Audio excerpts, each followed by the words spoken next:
Ang SWS, sabi po nila, mahigit kalahati daw ng mga pamilyang Pilipino, mahirap ang tingin sa kanilang sarili.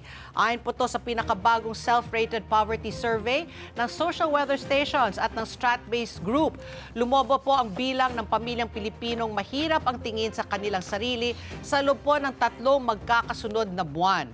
Isinagawa po ang survey mula April 11 hanggang April 15. At lumabas po doon sa survey na 55% ng mga pamilyang Pilipino ang nagsabing sila ay mahirap. Mas mataas kumpara po sa 52% noong March at ng 51% noong February.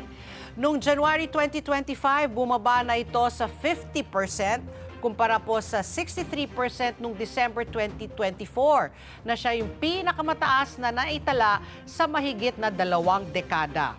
Batay po sa pinakahuling resulta, humigit kumulang 15.5 million Filipino families ngayon ang nagsasabing sila ay mahirap.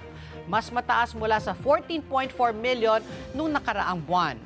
Samantala, bumaba naman po sa 32% ang nagsabing hindi sila mahirap noong Abril mula sa 36% sa unang bahagi ng 2025. Mas mataas pa rin ito kaysa sa 26% noong 2024. Nananatili namang halos pareho po ang porsyento ng mga nagsasabing sila ay borderline o nasa gitna.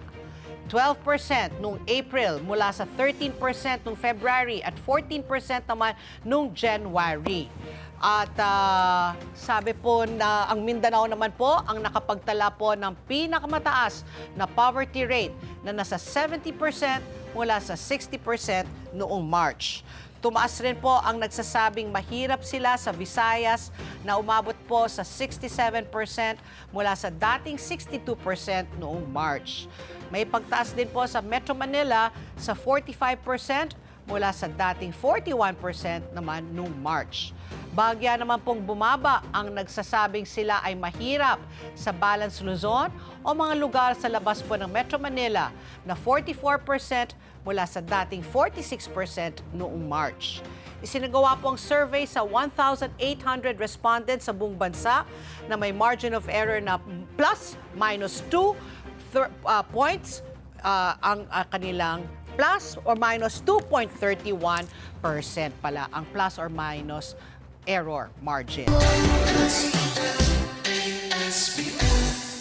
Let's get together. Sunnet 25. Sunnet 25.